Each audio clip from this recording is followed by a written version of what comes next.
নমস্কার বন্ধুরা, মিমিস কিচেনে আপনাদেরকে আরেকবার স্বাগত জানাই।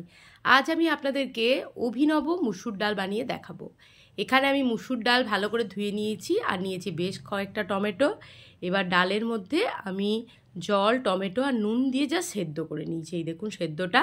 এরপর লাগবে জিরে গুঁড়ো, ধনে গুঁড়ো, হলুদ, পেঁয়াজ বাটা, আদা রসুন বাটা, কাঁচা লঙ্কা আর নারকোল কোড়ানো আর ঘি। এবার প্রথমে কড়াইয়ে আমি দিয়ে দিলাম সর্ষের তেল। এরপর ফোড়নের জন্য আমি দেব তেজপাতা, শুকনো লঙ্কা আর দেব গোটা জিরে। এই রান্নাটা যখন আমি প্রথম আমার চ্যানেলটা আমি স্টার্ট করেছিলাম তখন আমার দেওয়া আছে, তো অনেক পিছনে পড়ে গেছে বলে আজকে আবার আমি নতুন করে ভিডিওটা বানিয়ে শেয়ার করলাম। এরপরে আমি পেঁয়াজ বাটাটা দিয়ে দিলাম তেলের মধ্যে। ফোড়নটা যখন গরম হয়ে গেছে তখন দিয়ে দিয়েছি। এই ডালটা আমার মা বানাতেন আর কি, আগে যখন আমরা ছোট ছিলাম। মা খুব এই ডালটা করতো, আমার খুব ভালো লাগতো। তো মা কোনো নাম দেয়নি, মুসুরির ডাল হিসাবেই বানাতো। তো আমি যখন ভিডিওটা প্রথম শেয়ার করেছিলাম তো আমি এটার নাম দিয়েছিলাম অভিনব মুসুর ডাল। ভীষণ ভীষণ ভালো খেতে হয়, রুটি, ভাত, যে কোনো ভালো জিনিস, পরোটার সাথে এটা খেতে পারবেন। আদা রসুন বাটা এটা আমি দিয়ে দিলাম। তো আমি ভাবলাম আমার যারা নতুন বন্ধুরা আছে তারা তো আমার এই ভিডিও দেখেননি, তো ওই জন্যে আজকে আমি আবার নতুন করে এটাকে আমি বাড়িতে বানিয়েছিলাম, তো শেয়ার করে দিলাম সবার সাথে।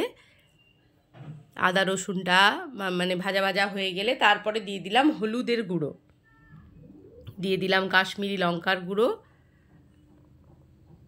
মশলা তো সব রান্নায় সেই এক ঘুরিয়ে ফিরিয়ে জিরে গুঁড়ো, ধনের গুঁড়ো এসবই দিয়েছি। এবার ভালো করে মশলাটা আমি কষিয়ে নিচ্ছি।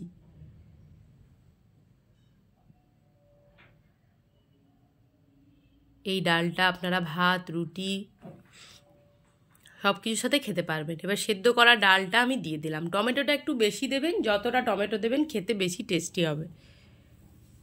আর শীতকালে যেহেতু টমেটোটা প্রচুর পরিমাণে পাওয়াও যায়, তাই এই ডালটা খেতেও খুব ভালো লাগে।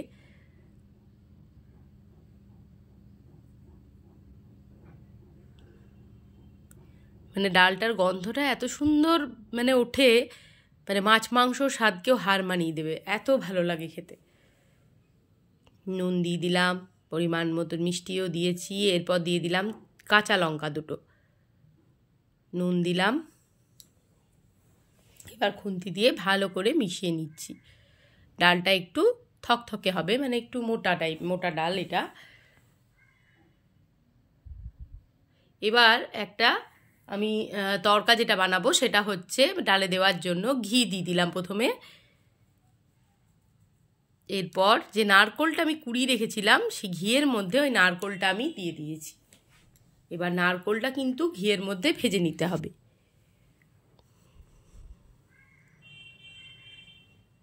ভালো করে নারকোলটাকে ঘিয়ের মধ্যে ভেজে নিচ্ছি।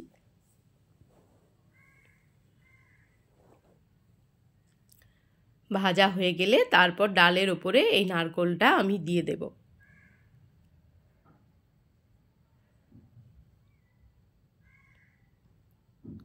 একটু নাড়িয়ে নিলাম ডালটা। এবার ভেজে রাখা নারকোলটা ওর মধ্যে দিয়ে দিয়েছি। এবার খুন্তি দিয়ে একটু মিশিয়ে নিচ্ছি।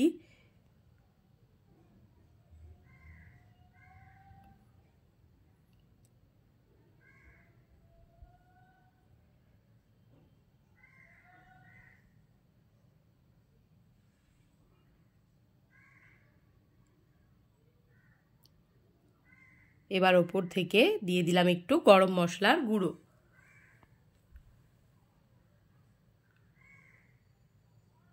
খুন্তি দিয়ে আবারও এটাকে আমি নাড়িয়ে দিলাম।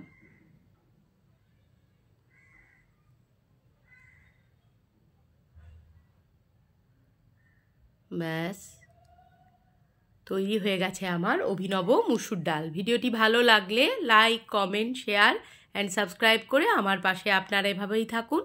ভালো থাকুন, সবাই সুস্থ থাকুন।